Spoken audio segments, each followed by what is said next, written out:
US President Donald Trump is losing his patience with Russia. The US is allowing NATO to send weapons to Ukraine.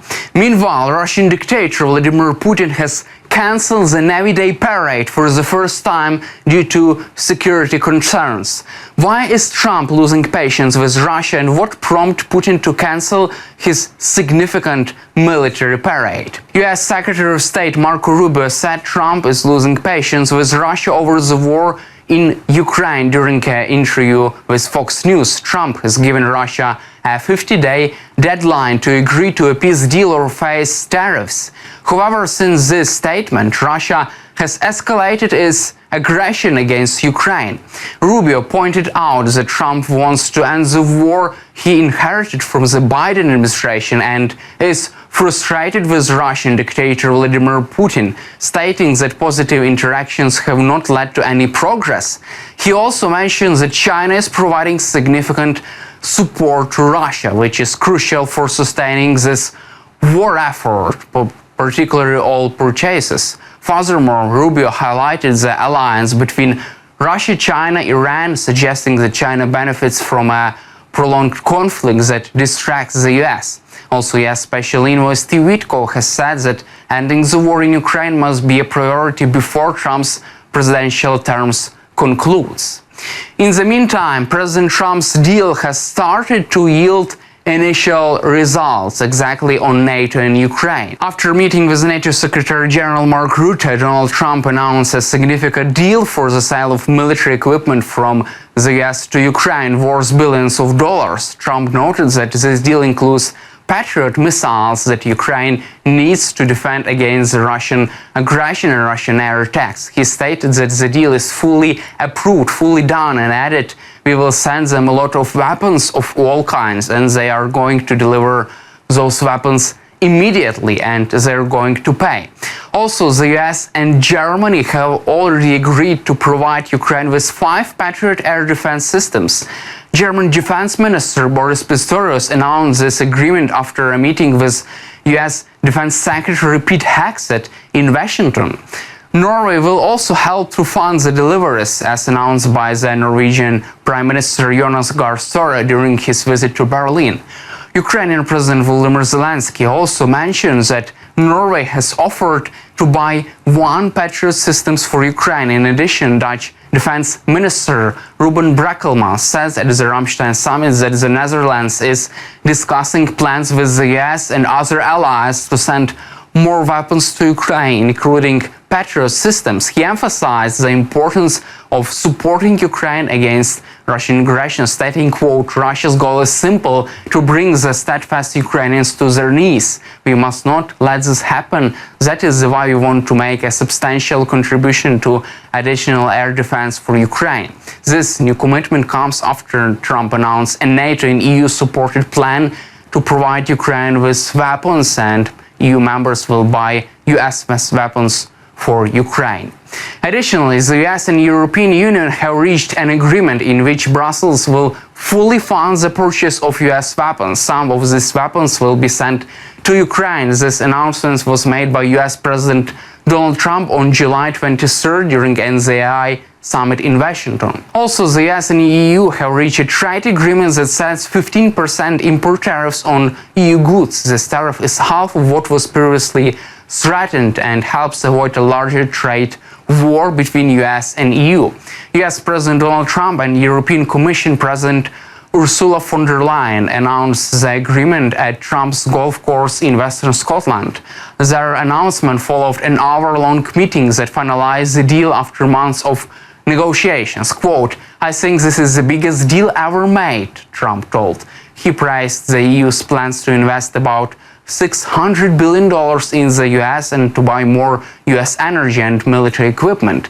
He noted that this agreement is larger than another deal signed with Japan the previous week, after the Japan meeting with American officials.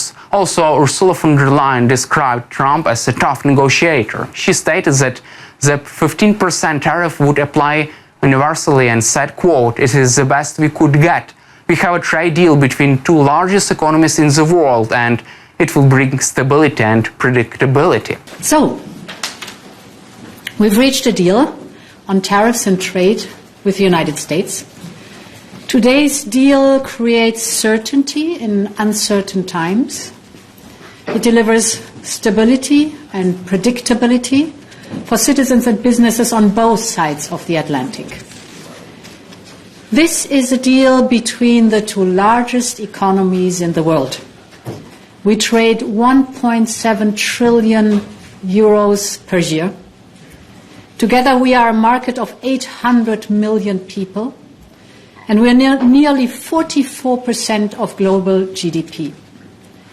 Just a few weeks after the NATO summit, this is the second building block reaffirming the transatlantic partnership. We have stabilized on a single 15% tariff rate for the vast majority of EU exports. This rate applies across most sectors, including cars, semiconductors, pharmaceuticals.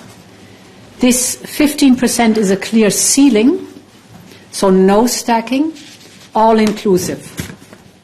So it gives much needed clarity for our citizens and businesses, and this is absolutely crucial.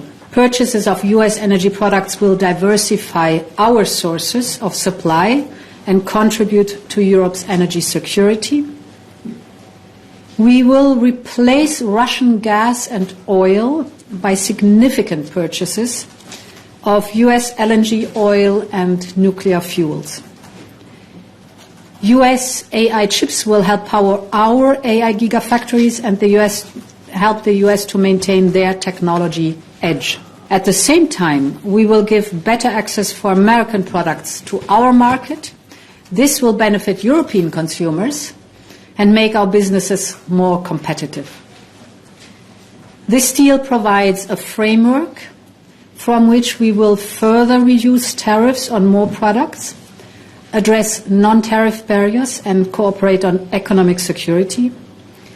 Because when the European Union and the United States work together as partners, the benefits are tangible on both sides. Meanwhile, Russian dictator Putin has cancelled the Navy Day parade in St. Petersburg due to the security reasons. Russia usually holds a big Navy parade on Navy Day. This event features warships and military vessels sailing down the Neva River, with Vladimir Putin attending. Last year there were concerns about possible Ukrainian attack during the parade. On Sunday, Kremlin spokesperson Dmitry Peskov confirmed that this year's parade was cancelled for security reasons, following earlier reports of this cancellation in July. Putin arrived at the city's historic naval headquarters on Sunday by patrol speedboat. The Russia's defense ministry reported that air defense units shot down 291 Ukrainian drones on Sunday. This number is lower than the record of 500 drones shot down during the attacks on May 7th, before Russia's Victory Day parade on May 9th.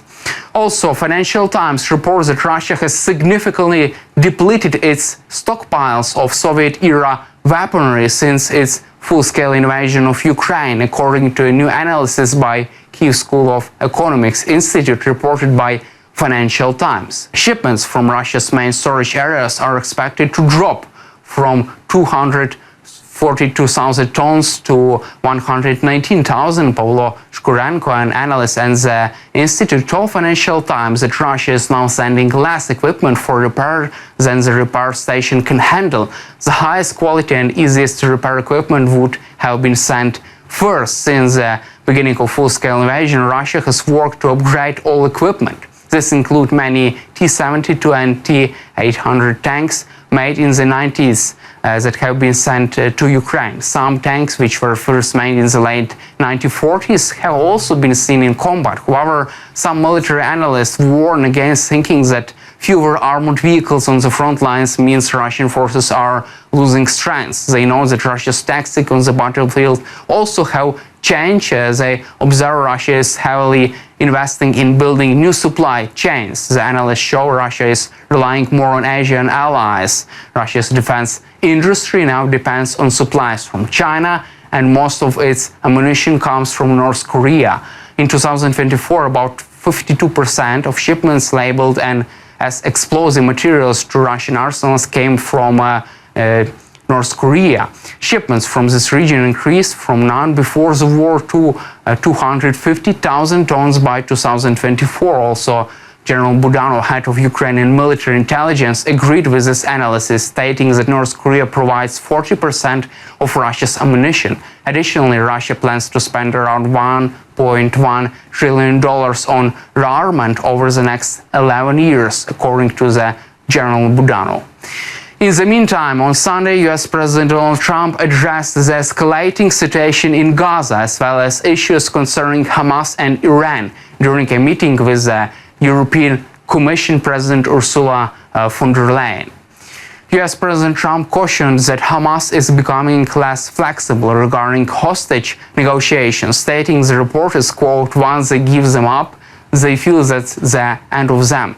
He emphasized that Israel would need to make a critical decision in light of these developments. Additionally, he remarked that Tehran had sustained severe setbacks due to recent Israeli and American strikes against its nuclear program last month. When you get it down to a certain number, you're not going to be able to make a deal with Hamas, because once they give them up, then they feel that that's going to be the end of them. And what I said is exactly true. You know, they had a routine discussion the other day, and all of a sudden they hardened up. They don't want to give them back. And so Israel's going to have to make a decision. I know what I do, but I don't think it's appropriate that I say, but Israel's going to have to make a decision. It's terrible. You know, when I see the children, and when I see, especially over the last couple of weeks, and people are stealing the food, they're stealing the money, they're stealing the money for the food, they're stealing weapons, they're stealing everything. It's a mess. That whole place is a mess. The Gaza Strip, you know, was given many years ago so that they could have peace. That didn't work out too well. When Israel gave that up, whoever was the prime minister at the time, who I know who it was, but it was not exactly a very clever thing to do, because that was given so that they finally have peace, and it's actually made the situation worse. I did. I talked to him about a lot of things. I talked to him about Iran. I think Iran's been very nasty with their words, with their mouth. I think they've been very nasty. They got the hell knocked out of them, and I don't think they know it. You know, I actually don't think they know it. They really do. The whole thing's a con job. We have a lot of con jobs going on. But Iran was beaten up very badly, for good reason. We cannot have them have a nuclear weapon. The U.S. is going to do more aid for Gaza, but we'd like to have other countries participate. We're going to mention that to the European Union today. You know, that's an international problem. It's not a U.S. problem. It's an international problem. And we're giving a lot of money and a lot of food and a lot of everything. That's all for today. Subscribe to our YouTube channel, and glory to Ukraine.